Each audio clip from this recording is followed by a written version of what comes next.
అడిగారు ఈ వ్యవహారాన్ని మొత్తం చూస్తే చర్చకు పిలిచింది రేవంత్ రెడ్డి, రచ్చగా మారింది. అది ఆ రచ్చకు కారణం ఎవరంటే ఏం చెప్తారు? కళ్యాణ్ గారు, ముందుగా మీకు ప్యానెల్ పెద్దలకి అండ్ 10 టీవీ ప్రేక్షకులందరికీ కూడా గుడ్ ఆఫ్టర్నూన్. ముఖ్యమంత్రి గారు సభా వేదిక నుంచి మరి మేము చేసినటువంటి సంక్షేమాలు, చిత్తశుద్ధితో మేము చేస్తున్నటువంటి పనులు, పారదర్శకంగా మా ప్రభుత్వం వ్యవహరిస్తున్నటువంటి తీరు, ఇవన్నిటి మీద కూడా ఒక అంశం కాదు అన్ని అంశాల మీద కూడా అటు పార్లమెంట్లో అయినా, అది నరేంద్ర మోడీతో అయినా, ఇటు అసెంబ్లీలో అయినా, కేసీఆర్తో అయినా, లేకపోతే ఇతరత్ర ఎవరితోనైనా కార్యకర్తలతో పాటుగా ఏ చర్చకైనా సిద్ధమని చెప్పి ముఖ్యమంత్రి గారు చెప్పడం జరిగింది. అయితే ముచ్చట పడుతున్నావు కదా అని చెప్పి పేరు తీసుకున్నా అని చెప్పి కేటీఆర్ ఇప్పుడే మాట్లాడుతుంటే మనం విన్నాం. ముచ్చట పడుతుంది ముఖ్యమంత్రి గారు కాదు, మురిసిపోతుంది కేటీఆర్ గారు. ఎందుకంటున్నామనంటే ఆయన పేరు తీసుకుంటే చాలు అని చెప్పి తాతాలు ఆడిపోతున్నటువంటి కేటీఆర్ గారు గతంలో నువ్వు అధికారం ఉన్నప్పుడు, నువ్వు ఒక మంత్రి లెక్క ఉన్నప్పుడు, ఆయన ఒక వైట్ ఛాలెంజ్ అని విసిరినప్పుడు నాకు ఒక స్థాయి ఉండాలి, ఎవరైనా ఛాలెంజ్లు తీసుకుంటే స్థాయి అనేటటువంటిది రాహుల్ గాంధీ తోటి పోల్చుకున్నటువంటి చరిత్రని ఒకసారి గుర్తు చేస్తూ, ఎన్నికల కంటే ముంగటనేమో ఇదే రేవంత్ రెడ్డి అంటే రేవంత్ రెడ్డి ఎవరు అనేటటువంటి అహంకారం లెక్క నువ్వు అధికారంలో ఉన్నప్పుడు మెలిగినటువంటిది.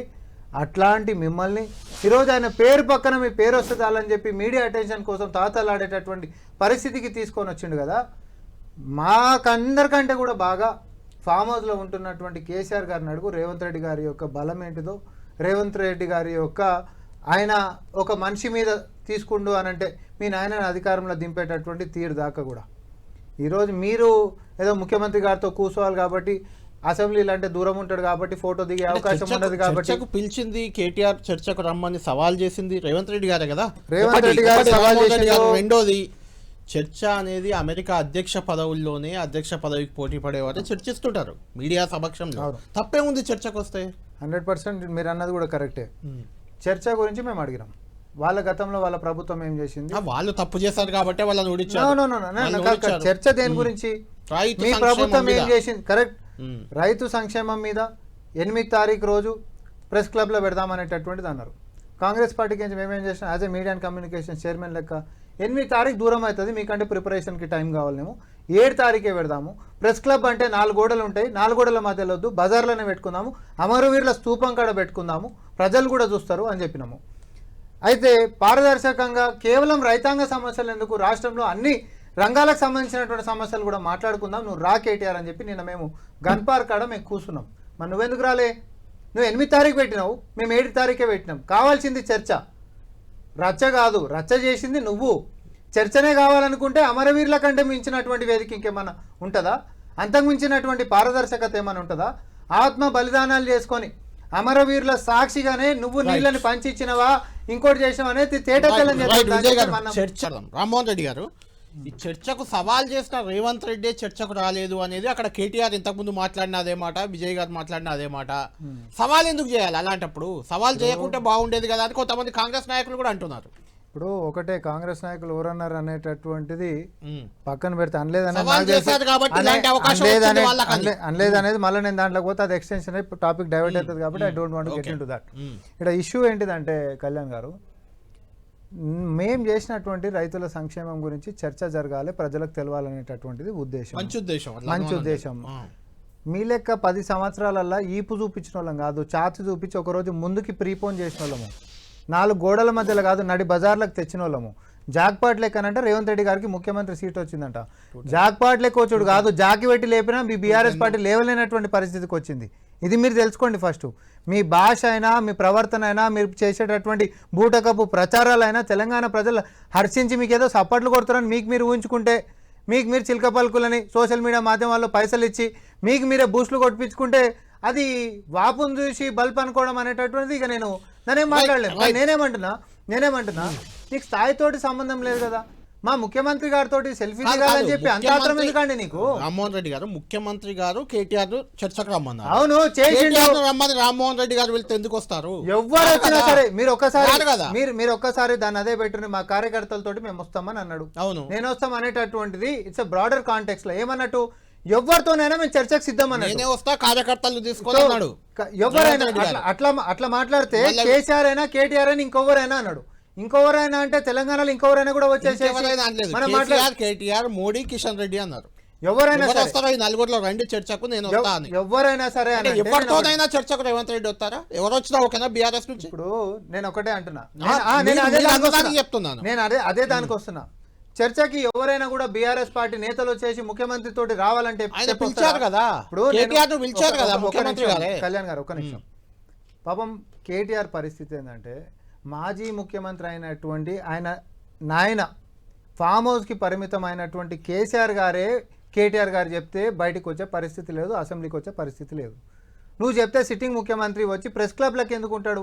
నువ్వు అదే దాని ఏదో అసెంబ్లీలో బరాబర్ మాట్లాడు, అదే దాని అసెంబ్లీలో బరాబర్ మాట్లాడు. కేటీఆర్ గారు ఫైనల్ సవాల్ కూడా అదే, ఎక్కడికి రమ్మంటే అక్కడికి చర్చకు వస్తామని ఒక పాయింట్, చర్చకు రెడీ అన్నారు. మేము అదే అంటున్నాం సార్, మైక్ కట్ చేయొద్దని ఒక డిమాండ్. మైక్ కట్ కాదు, మీ నాయనని పట్టుకరా తోక ముడవద్దు అంటున్నాం మేము. తోక ముడిచే ఇన్ని రోజుల నుంచి ఉంది, మీరు మొత్తం కూడా మీ జీవితకాలం అంతా ప్రతిపక్ష హోదా తీసుకురే తప్ప ఏ రోజు దానికి న్యాయం చేసినటువంటి బాధ్యత కానీ బరువు కానీ మోసినటువంటి వాళ్ళు ఆ చరిత్ర కానీ మీకు లేదు. తోక ముడిచి పారిపోకురి, తోక ముడవకుంటే అసెంబ్లీకి రండి అంటున్నాం మేము. అసెంబ్లీకి వచ్చినాక మాట్లాడు, మైక్ కట్ అయిందా కట్ కాలేదా పారదర్శకంగా ప్రజలు చూస్తారు కదా. నువ్వేం మాట్లాడుతున్నావు, మేమేం మాట్లాడుతున్నాం అనేటువంటి మంత్రులు కూడా మాట్లాడదాం. రామ్మోహన్ రెడ్డి గారు ఏం చేశారు మీరు ఏడాదిన్నరగా రైతులకు? ఏం చేశారంటే ఏం చెప్తారు? ఎవరైనా రైతులనే లైన్ కలుపురు చెప్తారు. మీరు చెప్పొచ్చు. రైతు రుణమాఫీ దగ్గరికి నుంచి మొదలు పెడితే తాళ్ళు తరుగు లేకుండా ప్రొక్యూర్మెంట్ విషయమైనా, లేకపోతే ఉచిత కరెంటుని స్వచ్ఛ ఏమంటారు క్వాలిటీ కరెంట్ నాయకులు ఎవరైనా ఒకరుంటే ఫోన్ లోకి తీసుకోండి. గత పార్టీ నాయకులను తీసుకోండి, ఏం చేశారు పార్టీకి సంబంధం లేని వాళ్ళు ఎవరైనా ఉంటే ఫోన్ లైన్ లోకి తీసుకోండి. సో రైతులకు సంబంధించినటువంటి దాంట్లో వరేస్తే ఉరనేటటువంటి అప్పటి పాలన నుంచి ఈరోజు కనీస మద్దతు ధర అనేటటువంటిది పారదర్శకంగా తాళ్ళు తరుగు లేకుండా ఇయ్యటమే కాదు, 48 నుంచి 72 గంటలలోనే వాళ్ళ అకౌంట్లలో క్రెడిట్ చేసేటటువంటి వ్యవహారమైన మాట ఇచ్చినామంటే మాట మీద నిలబడి 2 లక్షల వరకు రుణమాఫీలు చేసేటటువంటిది. అయినా కేవలం వరికి మాత్రమే కాదు, ఇతర పంటలకు కూడా కనీస మద్దతు ధర అంటే జొన్నలు లాంటి వాటికి కూడా ఈరోజు రికార్డు లెవెల్లో ప్రొక్యూర్మెంట్ గత 10 సంవత్సరాల ఏడ తీసుకున్న అధికారిక కాగితాలు మీరు లాంటి వాళ్ళు ఆ స్క్రీన్ మీద తిప్పేస్తే మేము చెప్పుకోవాల్సినటువంటి అవసరం లేదు ఇక మాకు. సో రైతులకు సంబంధించినటువంటి సంక్షేమాల వ్యవహారాలలో కాంగ్రెస్ పార్టీని మించి బీఆర్ఎస్ గిట్ ఏమైనా చేసిందా అని అంటే మేము ఒకటి చెప్పినాం. మా మేనిఫెస్టోలో 15,000 రూపాయలు రైతు భరోసా ఇస్తామని చెప్పింది వాస్తవం. అయితే ఉంటున్నటువంటి ఆర్థిక పరిస్థితుల రీత్యా మన తెలంగాణ రైతులు అని అంటే మనం అర్థం చేసుకునేటటువంటి వాళ్ళు, ఈ యొక్క రాష్ట్ర పరిస్థితులను అర్థం చేసుకునేటటువంటి వాళ్ళు. సో ఈరోజు మనకు ఉంటున్నటువంటి శక్తి లెక్క 15,000 ఒకటేసారి పెంచేటటువంటి అంత శక్తి మనకు లేదు. ఎందుకంటే మన నెత్తి మీద అప్పుల కుప్ప పెట్టిరు, కూలగొట్టినటువంటి ప్రాజెక్టులు కట్టిరు, దానికి కూడా మళ్ళీ రైతుల సాకే చెప్పిరు. వీళ్ళ దోపిడీని దొంగతనాన్ని ఒక పక్క విచారణ అనేటట్టు కొనసాగుతున్నప్పటికీ రైతులకు చేయదలుచుకుంది మాకు ఉంటున్నటువంటి చిత్తశుద్ధితోటి 10,000 నుంచి 12,000 వరకు రైతు భరోసాను మనం చేసినాం. అటు రుణమాఫీలు చేసినాం, రైతు భరోసాలు చేసినాం, కనీస మద్దతు ధరకు సంబంధించినటువంటి దాంట్లో పారదర్శకత మనం చూపిస్తున్నాం, తాళ్ళు తరుగు లేకుండా ప్రొక్యూర్మెంట్లు కూడా మనం చేస్తున్నాం. ఇన్ని అంశాల మీద మనం తీసుకున్నప్పుడు రైతులకు ఈరోజు మనం మేలు చేస్తున్నప్పుడు అంతేకాదు 500 రూపాయలు సన్నాల మీద బోనస్లు ఇస్తున్నాం. ఈడ కేవలం పట్టదారులకు ఇస్తలేమండు కళ్యాణ్ గారు, ఈడ పంట పండించేటటువంటి రైతులకు మొత్తం కూడా మా యొక్క సంక్షేమము సన్నాల మీద 500 రూపాయల బోనస్ అందుతుందా లేదా? గత పాలనలో కనీసం కౌలు రైతులని రికార్డులలో నన్ను ఉండరా, ధరణి పేరు మీద కనీసం కౌలు రైతుల యొక్క చరిత్ర నన్ను ఉంచిరా, మొత్తం ఇరేజ్ చేసి పడేసారు. ఈరోజు మేము వచ్చిన తర్వాత రైతుల సంక్షేమం అని అంటే పండించేటటువంటి ప్రతి రైతు కూడా ఉండాలని చెప్పి రైతు బీమాని ఇలా దుష్ప్రచారం ఇంకొకటి కూడా రైతు బీమాని కొనసాగిస్తలేరు. చూసినారు మీరు ఈ ప్రీమియం కట్టినమా లేదా అనేటటువంటి అంటే వీళ్ళకి ఏమైపోయిందంటే పైసలు ఇచ్చి వాట్సాప్లలో ఎడిట్లు కొట్టేసేసి షేర్లు కొట్టనీకే దానికి ఏ పెద్ద మనకు అధికారిక ధృవీకరణలు లేకపోతే అధికారికమైనటువంటి సమాచారాలు అవసరం లేదు. వాడు 10 పెడతాడు, వాడు 15 పెడతాడు, నచ్చనోడు 20 పెడతాడు, లేకపోతే 25 పెడతాడు. మన చేతిలో ఎడిట్లే కదా, మన చేతిలో షేర్లు, మన చేతిలో ఎడిట్లు, నీ పార్టీ పైన ఉంటున్నటువంటి ఛానళ్ళ కాడికించే పోయేటటువంటి దుష్ప్రచారాలు అన్నీ మన చేతులలో వ్యవస్థలు కోట్ల రూపాయలు అప్పనంగా కుంభకోణాలు చేసి కడుపు నిండా సంపాదించి పెట్టుకున్నటువంటి పైసలు ఈరోజు తెలంగాణ ప్రజల్ని పక్కదారి పట్టించడానికి ఎట్లా వాడాలో అట్లా వాడుతున్నటువంటిది. ఈరోజు కూడా కేటీఆర్ మాట్లాడుకుంటూ అంటాడు బనకచర్లకు సంబంధించి అంట గ్రీన్ సిగ్నల్ మనం ఇచ్చినమాట. ఇది మీకు తెలియదా? ఒకసారి మీరే చెప్పారు, నా నోట్తో నేను చెప్పా. బనకచర్లు ఆగిందా లేదా? ఎవరు కొట్లాడినరు? జనవరి సంధి ఈరోజు కేంద్రం మీద ఉద్యమం లెక్క అధికారికంగా మనం కొట్లాడినాం. రౌండ్లు కొడుతుంటే ఎక్కిరిస్తున్నటువంటి వీళ్ళు నీచపైన వాళ్ళు కృష్ణా జలాల వాటర్లను 299 టీఎంసీలు మీ తాతల జాగిర్ల లెక్క రాసి వస్తారు.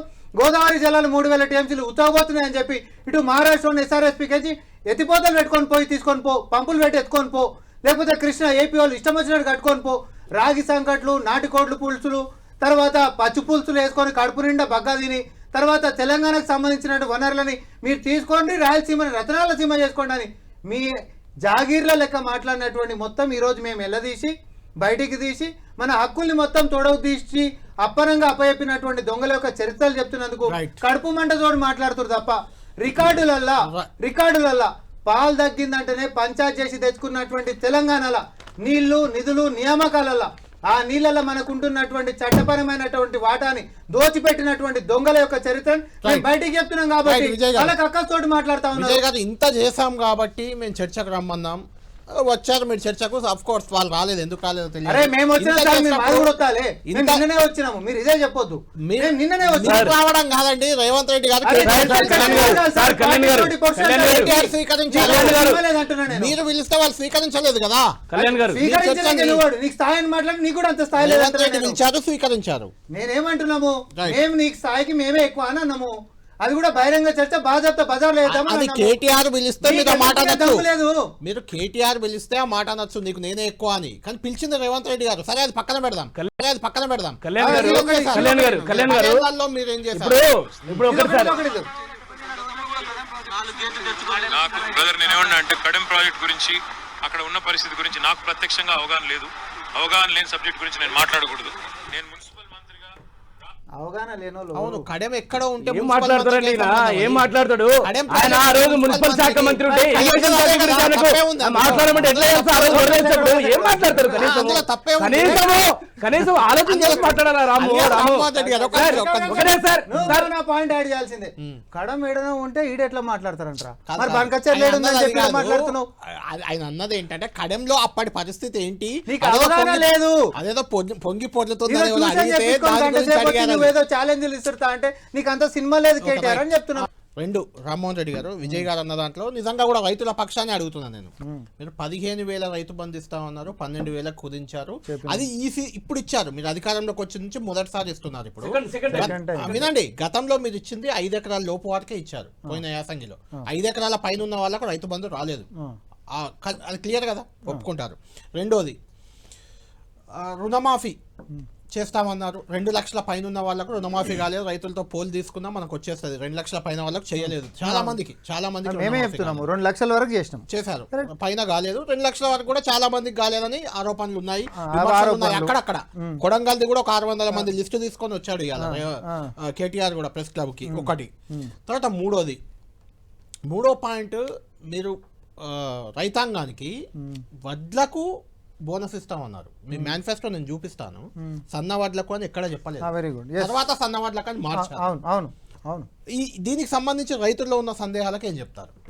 సన్న వడ్లకు సంబంధించినటువంటిది క్లారిటీ ఏంటిదంటే, దొడ్డు వడ్లకి ఇచ్చుకుంటూ పోతే దొడ్డు రకాలే అందరు పండిస్తున్నారు. మనము సంక్షేమంలో భాగంగా ఉద్యమ సమయంలో మన యొక్క పిల్లలకి నీ మన్మడైనా నా మన్మడైనా ఒకటే బియ్యం తినాలి, అసొంటి తెలంగాణ ఆకాంక్షలు మనం నెరవేర్చాలి, పేద పిల్లలు ఎంతసేపు దొడ్డు బియ్యానికే పరిమితం అవుతారు అని కనీసము పేదోళ్ళకి సన్న బియ్యం పెట్టలేనటువంటి పనికిమాలిన పరిపాలన గత సర్కార్ కేసీఆర్ చేసిండు. ఉద్యమ సమయంలో ఆకాంక్ష ఏముండే మనది అని అంటే, ప్రతి నీ మన్మడైనా నా మన్మడైనా ఒకటే బియ్యం తినాలి అని ఉండే. అవునా? సో దొడ్డు బియ్యం అనేటటువంటిది కాదు, సన్న బియ్యానికి ప్రోత్సాహం అందిస్తే సన్న బియ్యం ఎక్కువ పండిస్తారు. తద్వారా సన్న బియ్యాన్ని సంక్షేమంలో కూడా తీసుకొని పోతే ప్రతి పేద కుటుంబంలో కూడా ముద్ద తినేటప్పుడు సన్న బియ్యాన్ని అందించేటటువంటి బాధ్యత మా ప్రభుత్వం తీసుకుంది. అరే నేనేమంటున్నా ఆంధ్రప్రదేశ్ లో కూడా సన్న బియ్యం ఇస్తున్నారు. మనం ఒకటి మన కాడికెంచి ఉంటున్నటువంటి దాంట్లో సన్న బియ్యాన్ని అందిస్తున్నటువంటి దాంట్లో తెలంగాణ అనేటటువంటిది నంబర్ 1 ఉన్నాం. మన తర్వాత ఇంకోళ్ళు ఊరా నాకు తెలియదుగా. ఫస్ట్ నంబర్ 1 అనేటటువంటిది మేము మా ప్రజాపాలన వచ్చినాక మేము చేసినాం. అది మాకు చిత్తశుద్ధి ఉంది కాబట్టి 10 ఏళ్లలో నువ్వు ఎందుకు చేయలే? అది ఆకాంక్ష కదా, ఆ తెలంగాణ ఉద్యమంలో ఒక నినాదమే కదా. అరే ఒక్కసారి మీరు నాకు క్లారిఫికేషన్ అడిగిన మీరే చెప్పండి ఒక నిమిషం. ఇప్పుడు గతంలో కాంగ్రెస్ ఎందుకు చేయలేదు, గతంలో బీఆర్ఎస్ ఎందుకు చేయలేదు అనే చర్చ వస్తే రైతు బంధు మీరు ఎందుకు చేయలేని వాళ్ళు అంటారు, రుణమాఫీ మీరు ఎందుకు చేయలేని మీరు అంటారు. అది కాదు, ఇప్పుడు జరుగుతుందో చర్చిద్దాం. ఇప్పుడు చేయలే కాబట్టి మార్చేశారు. 10 ఏళ్ళు కదా చేయలే కాబట్టి అంత పనికి మళ్ళీ పరిపాలన చేసిన 10 ఏళ్ళు కదా. వాళ్ళకంటే 6 బేతర్ చేసినందుకు 20 ఏళ్ళు ఉంటామంటున్నారు. రాజశేఖర్ రెడ్డి గారు ఆరోగ్యశ్రీ లాంటి గొప్ప పథకాన్ని తెచ్చారు, ఫీజు రియంబర్స్మెంట్ లాంటి ఇంకా గొప్ప పథకాన్ని తెచ్చారు. అవన్నీ కంటిన్యూ అయ్యాయి. అయితే రైతు బంధు ఎందుకు ఇవ్వాలి రాజశేఖర రెడ్డి అంటే ఇప్పుడు ఈ చెప్పలేదు రెండు అంశాలు కూడా ఈ రెండు అంశాలు కూడా తెలంగాణ వచ్చినప్పటి నుంచి 2014 నుంచి 2023 ఎన్నికలు అయిపోయిన దాకా కూడా ఆరోగ్యశ్రీ పరిమితి 5 లక్షలే ఉండే. మేము అధికారంలోకి వచ్చిన తర్వాత 48 గంటల్లో ఆరోగ్యశ్రీని 5 లక్షల నుంచి 10 లక్షలకు పెంచినటువంటి చరిత్ర మాది సార్, వాళ్ళది కాదు. 10 ఏళ్ల సంది వాళ్ళు పెంచినటువంటిది లేకుండే. మీరు ఏ అంశం అన్నా తీసుకోండి, కేజీ టు పీజీ ఉచిత నిర్బంధ విద్య అని చెప్పి ఉద్యమంలో అదొక నినాదం ఉంటుండే. కనీసం ఏ రోజన్నా పలకరించినటువంటి పాపన పోయినరా?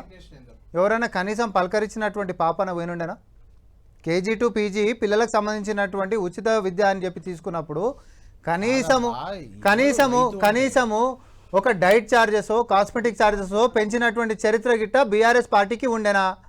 పిల్లలు పౌష్టికాహారం తినలేకపోతున్నారంటే రూపాయి పెంచాల్సినటువంటి బాధ్యత ఉండాల్సిన ప్రభుత్వము 10 ఏళ్లలో ఏ రోజు పెంచకుండా నువ్వు మెలిగినప్పుడు, అసలు అదే ప్రాధాన్యతనే కాదని అనుకున్నప్పుడు, కొత్త స్కూళ్ళు నువ్వు కట్టనప్పుడు, సుమారు 7,000 స్కూళ్ళని దుఃఖం బంద్ చేసినప్పుడు నీ చరిత్ర, నీ ప్రాధాన్యత అనేటటువంటిది పిల్లలకి విద్యను అందించేటటువంటిది కాదు.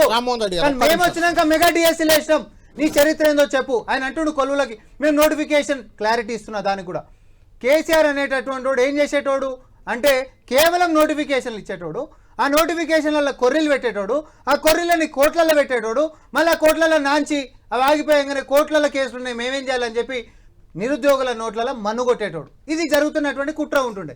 మేము రాగానే ముఖ్యమంత్రి గారు రేవంత్ రెడ్డి గారు నేనున్నా సార్, ప్రాధాన్యతతోటి ప్రభుత్వంలో కోర్టులో ఎన్నైతే నిరుద్యోగుల సమస్యల మీద కొలువులకు సంబంధించినటువంటి ఉన్నాయో ఇష్యూస్ అన్నిటినీ ఇమీడియట్గా రిజాల్వ్ కావాలి, అన్ని నోటిఫికేషన్ల మీద కూడా క్లియరెన్సులు జరగాలి, కొత్త కొలువులు ఇవ్వాల్సినటువంటి బాధ్యత మనకుంది. 10 ఏళ్ల సంది ఒక్క గ్రూప్ 1 కొలువులు ఇవ్వనటువంటి చరిత్ర తెలంగాణ కలలు కంటే ఒక్క పిల్లల్ని కూడా గ్రూప్ 1 ఆఫీసర్లు చేసుకోలేనటువంటిది ఇక ముగింపు మనం పలకాలే. ఇది ప్రజాపాలన వచ్చింది, పిల్లల కోసం పాటుపడేటటువంటి మన చిత్తశుద్ధి తెలవాలని ఎన్ని ఖాళీలు అయితే అన్ని ఖాళీలు టీజీపీఎస్సీకి సంబంధించినటువంటి దాంట్లో నోటిఫికేషన్లు పడుతున్నాయి. రైతులకు చేయాల్సింది చాలా ఉంది అని, రైతులు ఎవరు బాగులేరనే రకంగానే శ్రీహరి గారు చెప్తున్నారు. 2 ప్రభుత్వాలను తప్పుపడుతున్నారు. సరే, అదొక టాపిక్గా దాన్ని పక్కన పెడదాం. రైతుల కోసం ఇంకా చేయాల్సింది చాలా ఉందని ఎవరైనా ఒప్పుకోవాల్సిందే అది. ఎందుకంటే రైతు తిండి పెడితేనే మనకు, మీకైనా నాకైనా ఎవరికైనా తిండి వచ్చేది. కాబట్టి ఇంకా ఆదుకోవాలి, ఇంకా చేయాలి. ఈరోజు ఇంత రచ్చ జరిగిన తర్వాత రైతాంగానికి మీరు ఇచ్చిన హామీలు ఏవైతే ఉన్నాయో వాటి అన్నిటిని ఫుల్ఫిల్ చేసే దిశగా, ఎందుకంటే వాళ్ళు అధికారంలో లేరు, ఇప్పుడు వాళ్ళు చేసేది కూడా ఏం లేదు కాబట్టి మీరు చేస్తారా? ఎందుకంటే కౌలు రైతులకు 12,000 రావాల్సింది, కౌలు రైతులకు 12,000 ఇవ్వాలి. మీరు రైతు భరోసా 15,000 పెంచాలి త్వరలో అయినా, రుణమాఫీ జరగాలి ఇంకా 2 లక్షల పైన ఉన్న వాళ్ళకు. ఇవన్నీ మీరు ఇచ్చిన హామీలే. అది 90 రోజుల్లో అమలు చేస్తా అన్న హామీ, 100 రోజుల్లో అమలు చేస్తా అన్న హామీ. రాజకీయ పార్టీలు ఇచ్చినటువంటి హామీలని నెరవేర్చనీక నిర్విరామంగా కృషి చేస్తూనే ఉంటాయి. కానీ చేతిలో అవకాశం ఉన్నప్పటికీ కూడా చేయకపోవడం అనేటటువంటిది వాళ్ళ కుట్రపూరితమైనటువంటిది బయటకు వస్తుంది. బీఆర్ఎస్ పార్టీ గత చరిత్రను గిట్ట చూస్తే మనకు ఈరోజు ఉంటున్నటువంటి ఆర్థిక పరిస్థితుల రీత్యా అనుకోండి, లేకపోతే ఉంటున్నటువంటి సిచ్యువేషన్స్ అనుకోండి, కేవలం సుక్క నీళ్లు తోడనటువంటి కాళేశ్వరం మీద ఏడాదికి 16,000 కోట్ల రూపాయల మిత్తి కడుతున్నాం సార్. ఇది అధిక భారం, ఎక్స్ట్రా. ఈరోజు అవే పైసల్ని గిట్ట ఏ సంక్షేమాలకు మార్చిన ఏడాదికి అసలు రైతు భరోసా అనేది కంప్లీట్గా అయిపోయింది. 15,000 రూపాయల ఎకరానికి అనేది కళ్ళు మూసుకొని ఇచ్చేసేటటువంటి పైసలు ఉండేటట్టు. కానీ ఈరోజు పోనీ దాంతో లాభమైందా? సుక్క నీళ్ళు తోడుతున్నామా మేడిగడ్డకెంచి అంటే అది లేదు. పంట నష్టం గిట్ట వచ్చినప్పుడు గత చరిత్రలో ఏ రోజైనా పంట నష్టం పైసలు ఇచ్చినటువంటి చరిత్ర వాళ్ళకు ఉండేనా? లేదు. మేము వచ్చినాక మేము దాన్ని చేసినాం. అంతేకాదు, ₹1,00,000 రుణమాఫీ మాటిస్తే 2014లో మళ్ళీ ఎన్నికలు వస్తే 4 దఫాలుగా ₹1,00,000. ఆ రోజు ఏముండే బంగారు గని లేక మిగిలిపోయిన బడ్జెట్లలో తెలంగాణ నడిచింది. అట్లాంటి సమయంలో కూడా ₹1,00,000 రుణమాఫీ చేయడానికే 4 దఫాలు తీసుకురాని మితిమాఫీ అయింది. కానీ ₹1,00,000 మేము చేసుకుంటా పోతున్నాం కాబట్టి మా శక్తి సామర్థ్యాలు ఏందనేది రైతులు చెప్తారు, రైతులు చెప్తున్నారు. సో అన్ని అంశాల తరుగు వ్యవహారం చెప్పినా, 500 బోనస్ వ్యవహారం చెప్పినా, పైసలు కొనుగోలు చేసిన తర్వాత సకాలంలో ఇస్తున్నటువంటి పైసలు చెప్పినా, ఆఖరికి రైతు భరోసా 9 రోజులలో మాటిస్తే 9 రోజుల్లో క్రెడిట్ చేసినాం. గత 10 ఏళ్లలో మీరు రైతు బంధు మొదలైనప్పటి నుంచి 2 నెలల లోపు ఇచ్చినటువంటిది ఏ రోజైనా చరిత్ర మీకుండేనా? అయినా రైతు బంధు ఎవరికి పడేది? ఉప ఎన్నిక వస్తే ఆ నియోజకవర్గానికి పడేది, లేకపోతే ఇంకేదైనా ఎన్నికలు వస్తే ఎన్నికల రోజు పడేది. కానీ దానికి సకాలంలో ఇచ్చేటటువంటిది.